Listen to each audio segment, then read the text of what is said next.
Welcome back, everyone, to The Deep Dive, brought to you by unfilterdose.com. Great to be here. So, if you're like us, you want to know what's coming, what movies to look out for. Today, we're jumping into 2025. Exactly. We're using unfilterdose.com as our main guide, but we've also pulled in info from, Film Fair, IMDb, Rotten Tomatoes. To get the full picture, right. Right. So think of this as your curated preview, the essential guide to the movies of 2025. Okay, let's get into it. Looking at the 2025 slate, especially through the lens of unfilterdose.com, the first thing that really hits you is franchises. Lots of them. Yeah, definitely feels like established properties are leading the charge. Big time. But it's not just simple sequels, is it? No, and that's what's interesting. Unfilterdose.com has highlighted this too. We're seeing like prequels digging deeper. Darker takes on known characters and, these big conclusions to long-running stories. So studios leaning on what they know works, maybe, for some predictability? Pretty much. In this kind of market, relying on an existing fan base makes a lot of sense, Right. Case in point, Mission Impossible, The Final Reckoning. Tom Cruise, back again. May 23rd, the 8th one. Now, you just know the stunts are going to be even crazier. Oh, absolutely. That's the hook, isn't it? Unfilterdose.com often talks about that audience hunger for real spectacle. And Cruise delivers. That practical stunt work. Yeah, it's a huge draw. It feels authentic in a way. Some CGI-heavy stuff maybe doesn't. It's a formula that just keeps working for them. Okay, then switching gears slightly, but still in that big property space. Disney's Mufasa, The Lion King. Right, the prequel. Exploring Simba's dad's backstory. And the release strategy is interesting. Unfilterdose.com noted this. Theatrical first, then Disney Plus and Geo Hotstar, pretty soon after March 26th. Yeah, that windowing strategy, it's kind of the big question now, isn't it? Big screen first, then streaming fairly quickly. Seems like it worked for Mufasa, though. Over 700 million globally. Yeah, that's a solid number. Shows the theatrical pull is still there for the right film. But what's really got people talking is the tone. The tone? Some early buzz, comparisons to The Godfather. Oh, The Godfather. For a Lion King movie? Seriously? Yeah, seriously. It's just maybe a more complex, perhaps darker exploration of power and legacy. Huh. That's unexpected. Trying to broaden the appeal, maybe? Yeah. Beyond just kids? Could be. It's a risk, right? Balancing that more mature tone, if that's what they're going for, with the traditional family audience. It'll be fascinating to see how they handle it. Definitely one to watch then. Now, impossible to talk big movies without mentioning Marvel. Unfilterdose.com has flagged two big ones for 2025. Yep. First up, February 14th, Valentine's Day, we get Captain America, Brave New World. With Anthony Mackie fully taking over the shield. Right. And the big news is Harrison Ford joining the MCU as Red Hulk. Wow. Okay. Yeah. And it's supposed to be like a political thriller, kind of Winter Soldier vibes. That seems to be the angle, yeah. Leaning into that more grounded, maybe slightly edgier style that worked so well before. Adding someone like Harrison Ford definitely adds weight, too. For sure. Then, not long after, May 2nd, it's Thunderbolts. Right, the anti-hero team-up. Florence Pugh, David Harbour, Sebastian Stan. Sounds like a very different dynamic than the Avengers. Darker. That's the word, yeah. A team of, let's say, morally complex characters. Lots of potential for conflict within the team. And there's buzz, unfilterdose.com mentioned this, about Louis Pullman's character, Sentry, being key. Yeah, Sentry in the comics is incredibly powerful, but also deeply troubled. If he's central, especially potentially as an antagonist or unstable element, that really ramps up the stakes. It fits that more morally gray theme we're seeing pop up. Okay, shifting gears away from capes and franchises for a moment. Musicals. Wicked. For good. Second part. November 21st, yeah, a massive deal for musical theater fans. And Unfilterdose.com, like everyone else, covered the decision to split it into two movies. Right. Director Jon M was apparently really insistent that you couldn't do the story justice in just one film without cutting too much. Preserve the narrative. Makes sense. And the cast is back.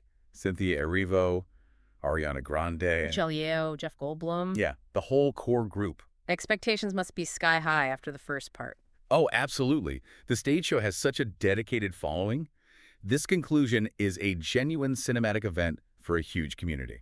Okay, let's talk action and thrillers. Yeah. Because 2025 seems packed there too, based on the unfilterdose.com rundown. Havoc, April 25th. Tom Hardy.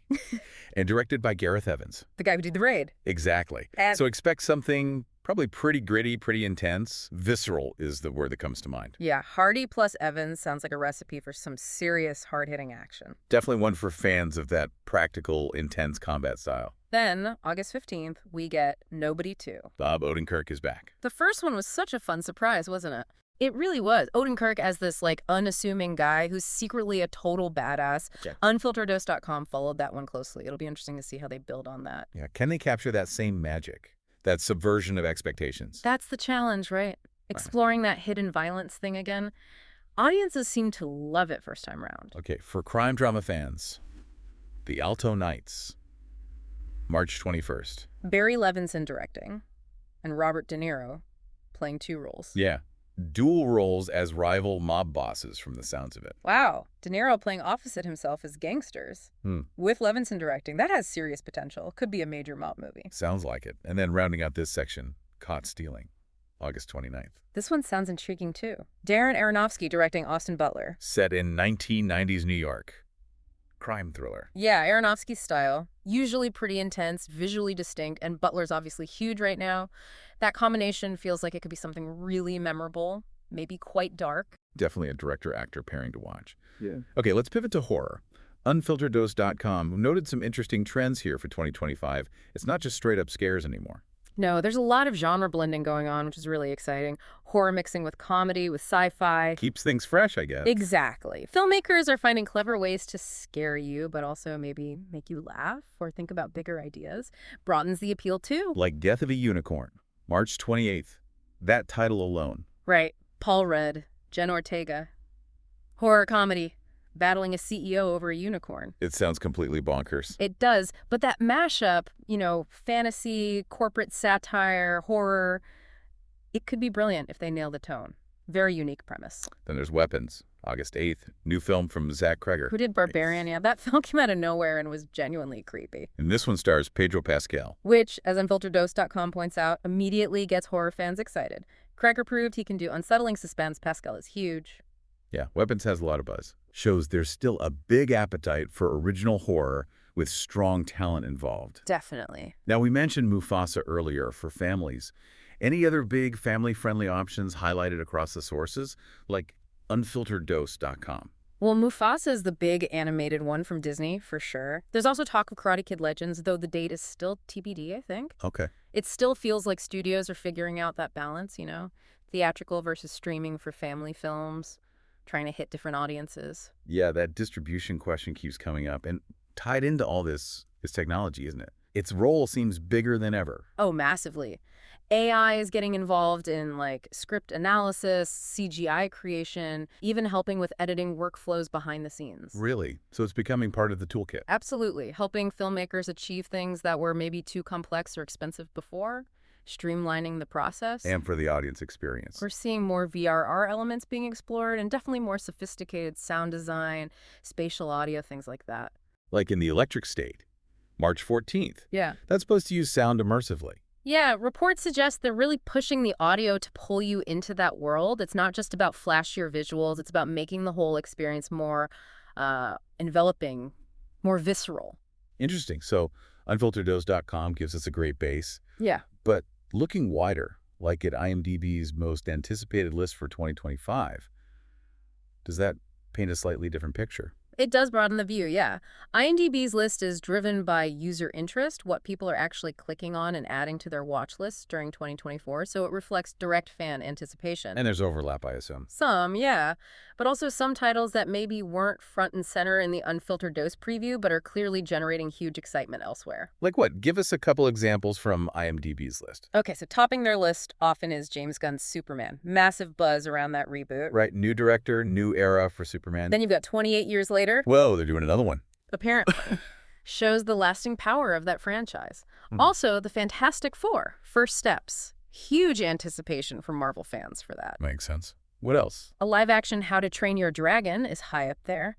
And a Minecraft movie and Disney's live-action Snow White also feature prominently. Okay, so that really shows the breadth, doesn't it? From superheroes to horror sequels to live-action adaptations of animation and video games. Exactly. It confirms that anticipation is spread across a really wide range of genres and properties. It's not just one thing dominating everyone's radar. What about Rotten Tomatoes? Are they flagging anything specific, especially maybe closer on the horizon, like early 2025? Yeah, their preview gives a good sense of what's generating early critical and audience buzz, especially for, say, March 2025. What stands out there? Well, they mentioned Bong Joon-ho's Mickey 17, the sci-fi film with Robert Pattinson. That's got people very intrigued. Understandable after Parasite. Definitely. Also, Steven Soderbergh's Black Bag, a spy thriller, and The Electric State, which we mentioned with the immersive audio. So March is looking pretty stacked already. It really is.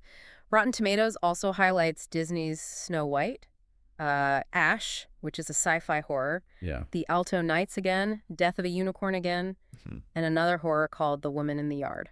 Wow. Okay, so a lot coming right out of the gate. Yeah, it reinforces that picture of a very busy, very diverse year right from the beginning. Which brings us back to how we'll actually see all these films. Yeah. The distribution strategies you mentioned, Mm-hmm. it still feels like things are shifting. They absolutely are. It's a constant balancing act for studios. You've got the big tent poles. They almost always get that exclusive theatrical run first, right, to maximize the box office. Mhm.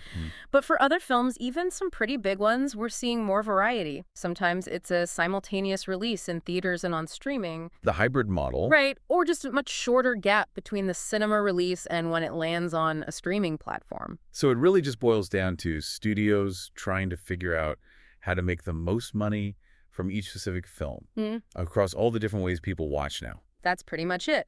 Maximizing revenue, catering to different habits. Some people love the cinema, others prefer watching at home. They're trying to hit both. As a viewer, you just have to pay attention to how each specific movie is being released. Okay, so wrapping things up, if we look at everything we've discussed, drawing from unfiltereddose.com and these other great sources, Yep. what's the big takeaway for 2025? I think the headline is just variety. Incredible variety. It really feels like there's something for almost everyone next year. Yeah. Yeah. You've got the huge franchises, superhero stuff, yes, but also original horror, interesting crime dramas, musicals, family films.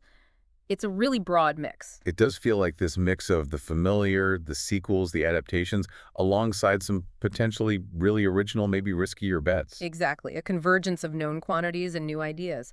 And like we said, the ways to watch are just as varied.